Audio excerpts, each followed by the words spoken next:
Well, I've used the word legend before, but this time I really, really mean it, because the man sitting next to me can only be described as thus. His name is Trevor Horn, and we're lucky enough to be here at his house at a secret location in North London, in his studio, no less.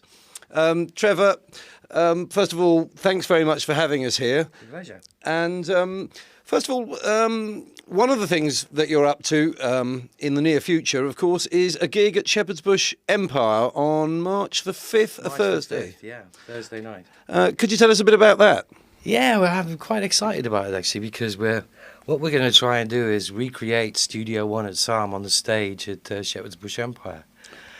And I don't know if anyone's ever tried this before, because we have a lot of screens. We're going to try and do it in quite an unusual way, so the sound is really special. Okay, and your backing band is going to be the producers. Yeah, well, it's myself, Jeff Downs from the Boggles, Steve Lipson, who's the record producer, Lol Cream, who from 10cc, Ash Sohn, who if you watch The Voice, is the drummer, the guy you see every night. So that's the sort of nucleus of the band. And Louis Jardine, the percussion player. It's all like the guys who played on all the records in one, We said, like, now that we're getting old, we all like playing together, so we're all looking forward to it. And I understand Seal, who you're currently working on an album with, is going to be singing. Is that right? Yeah. Seal really likes singing with the band, because when he sings with the band, he's like the lead singer, you know what I mean? Rather than it being Seal, and so he's quite prepared to sort of take on other songs, He does a great version of "I'm Not in Love," and does he? He really does, and the other one that he does surprisingly well is "Owner of a Lonely Heart." And I always make the joke that he's kind of president of the John Anderson fan club, but he actually sings there. I mean, that's the thing about Seal; he could sing the telephone directory, Yeah. But he enjoys it because it's a band kind of thing, But surely you take over for Video Kill the Radio Star. Oh yes. I do, and but Seal actually wants to sing Plastic Age now, so I thought he might sing that on the gig. That would be funny. Right. Okay. And how is his album coming along? I hear it's been a year so far. Well, we're sort of coming up to a year, which is about. But when people say a year, they think that it's working times.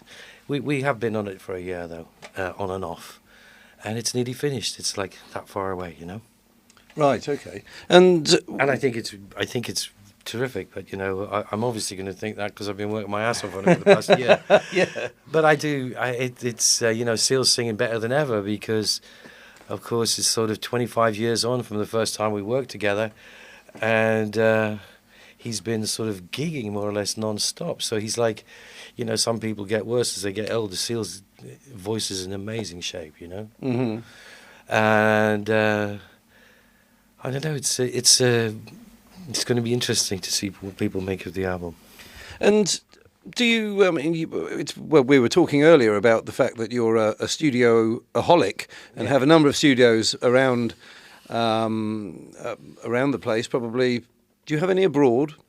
Yes, I've got a studio in Los Angeles and house in Los Angeles. Oh, right, okay. Well, Kanye West's in there at the moment. Oh, is he? Right, yeah. Okay.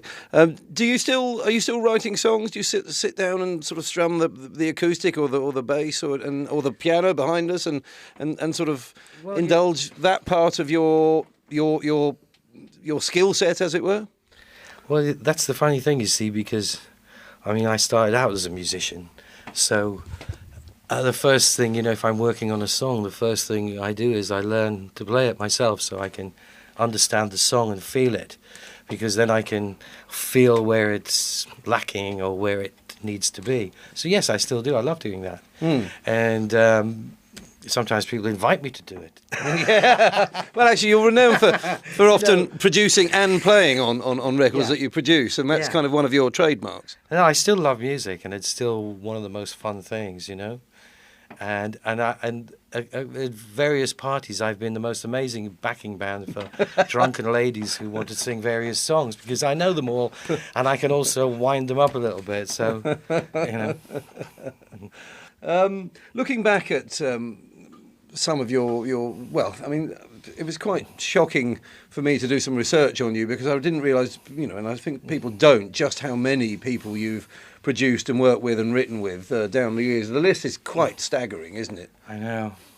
Is there anyone who's still out there that you'd still like to work with? Yes, there's some. The thing is, there's some really good singers around at the moment. Right. I mean, to mention just one, Paolo Nutini is a brilliant singer, absolutely brilliant, and the. I'm the world's worst with names, but Sia has a fabulous voice. I love her voice. It's a new kind of woman's voice that I haven't heard. That works really well. John Legend's a terrific. So I've actually worked with John Legend. Yes, and he's a terrific singer. So the way it is when you're a producer, it's if people need you. A lot of people don't need a producer. A lot of people are their own producer, but most big artists need somebody to make their record with. Yeah, sure. But it's still it's fragmented a little bit more than it used to. You see, because the guys that make the boy band records, they generally the songwriters. They're a songwriting team. I'm more old school, where I've done songs that I've written, but I do other people's songs as well. But you wouldn't much find, say, the team of guys that do. Who's a big boy band, One Direction or one of the other ones. That's what they do, you see. That's different. I've done that as well with Dollar and people like that back in the early 80s. But And you worked with Robbie Williams not so long ago. Yeah, that was great. Funny enough, I always wanted to work with him because I always liked him. He held the door open for me once. Oh, did he? And I was polite boy. I said to somebody, "What a nice guy." That's always a good sign in an artist, And what a voice! To me, he had like a classic kind of English pop voice. That was the title of which was an homage to your first hit. Reality Killed the Video Star, yeah. That was his idea, not mine. Because when he phoned me up and said it, I said, every time anybody asks me about that, I'm going to say, it was your idea, not mine. Right? Now, I'm an older prog merchant, and you actually, back in the early 80s, after Buggles, or perhaps during Buggles... Well, after the first Buggles album. After the first Buggles album, yeah. You joined, after John... I did join, yes. John Anderson left, and I think Rick Wakeman... John Anderson and Rick Wakeman left, so Jeffrey and I, the two Buggles, joined, yes. It was a rather extraordinary thing to do. Yeah. And it was very like that film, where the guy... The guy joined his favourite band. Yeah. Well, it was exactly like that for me, because during the 70s, like when I was playing in nightclubs, I have a vivid memory of watching Yes on the TV in between sets at the Cavendish Club in Leicester or something, Bailey's Club in Leicester. I'm thinking, God, I'd love to be in that band, but never dreaming that. And then of course we had the big hit, and we had the same management as Yes, so we ended up with Yes, and I ended up singing at Madison Square Gardens for 3 nights. That must have been an extraordinary thing, because you have to learn the back catalogue and then produce. John Anderson's a fairly unique vocalist as well, but and then of course you went on to work with my favourite band, Genesis, my favourite prog band. Yeah, Genesis was one track, and I did a version of Carpet Crawlers for them. And it was fun because they're such a nice bunch of fellas and they're all so different. I couldn't resist it because when Phil did the BVs, because obviously Peter was singing lead because it was the original band. Yeah. After the first run through, I said to him, "I don't suppose you ever thought of going solo, have you? You got a very good voice." I couldn't resist it. I said, "I'm sorry, I just had to do that." Yeah, right? Good one. And of course he said, "Well, I've been singing this song for 16 years and now I'm relegated to backing vocals." Yes, I've often wondered if they did a reunion how that would work, but we'll have to wait for that possibly. Yeah. So what else is on the horizon, Trevor? How are you? Well, we're opening up a really great new facility. It's we're sort of it's beginning to work. We're beginning to take bookings for it, but the real opening is going to be in April. We're building the Psalm Music Village on Ladbroke Grove, and that's like a kind of it's sort of like a modern version of Psalm West, stripped right back to just have what people need, but done in a really imaginative way. Still keeping that idea of a lot of rooms so that people can mingle in areas that Psalm always had. Lots of things happened at Psalm Studios because people, you'd have George Michael wandering around and Metallica from upstairs, all kinds of strange combinations of people. And I think people like that, but obviously we have to scale it down a little bit because the world's different and people record differently. So the Music Village is like a modern studio. Right, okay, so that's coming up. In terms of the modern music scene, it's obviously changed dramatically, and some people would say not for the better at the moment, without... Well, I don't know, it's still great songs, though. Yes. I still hear... I thought Mark Ronson absolutely surpassed himself with this Uptown Funk. I thought it was absolutely brilliant when I first heard it. I mean, I know Mark, and... it's like the best thing he's ever done, and I love it because it sounds like dance music that I like, and I'm, getting on a bit. The other dance music sounds to me often like the washing machine is just in its cycle, Yes. But that sounds like something I can relate to. So I loved things like Hosier, Get Me to Take You to the Church. There's lots of really good records around. I loved Paolo the Birdie, the one with the Charlie Chaplin sample on. I love that song. So I still find things to really like in the charts. I always think pop music's really just as lively as it's ever been. You were renowned for producing a certain sound which involved, cutting edge of technology.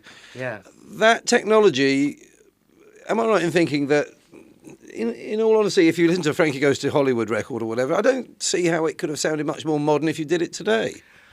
No, because in actual fact, the technology that we were using back in 1983 or 83 when we did most of that, 84 when we did the album, actually sounded better than modern technology. It just did because it was much more technical and it had a different kind of bandwidth. Right. It was a total pain in the ass to deal with half the time, but it did sound better. And something like Two Tribes was the first ever digital #1. I've got the plaque somewhere from Sony to say that was the first #1 record from any of their Sony 24-track machines. So that's why it still sounds really good. Nothing's dated really about it. No, I was having a listen just before we came out, just sort of some of your tracks. It was really Two Tribes is really like the first high energy dance record. Yeah. I never heard a record like that before Two Tribes. And then of course loads of things started to sound like Two Tribes. If you think about it, you think back, it was lots of things came from that. So I feel the same way about it. It still sounds great to me. Yes, indeed. And of course, back in those days when everything you touched turned to gold, and all the money started rolling in, what did you spend it on, or did you just save it? I've always been. Have you been frugal? My wife, my late wife, Jill, was really the person that sort of ran everything and looked after business, and in a way, if I look back on it, when she took over managing me, she kind of made me really, because she made that sort of slightly, with her choices of the things that I did in the early 80s. Right. When you say a lot of the money we have invested back into the music business. Yeah. The recording studios, they made money in the 80s and 90s, but they haven't made money for a while. And but what has come from our recording studios, we've educated. At the moment, I'm looking for somebody to, I need a really big mixer to mix the Seal album. Right? There are two contenders. I'm not going to say who they are. Both of them used to work for me. Right? Oh, I see. So loads of people in the music business used to work for me. They got their training at Saab. Sure. So, you know, Psalm, I suppose because of me, has kept going a lot longer than it would have done. But now this is a way of keeping it going for the foreseeable future, you know, by scaling it down a little bit. Right. So the one of your legacies, apart from an extraordinary body of music, both written by you and produced by you, is a lot of people have found employment in the music industry and go on to to procreate. So we've reinvested a lot of it in that. You know, we have a bit of property, and I've never been a not Ferraris and no, I'm not really. I mean, and islands next to Richard Branson's. No, not really into that. No, fair enough. Always believe in don't spend it till you've got it. You know, as well. No, fair enough. Especially in the music business. That seems a good idea. Well, finally, Trevor, we obviously, if we could just come back to the gig that we're all looking forward to, and how do you go about selecting a set list when you've got such an extraordinary... I mean, it must be a headache for you to think, well, which songs will people want, or will they feel disappointed not to hear? And well, what we try and do in the show is it's all hit singles, this show. No album tracks. I see, right. So all hit singles.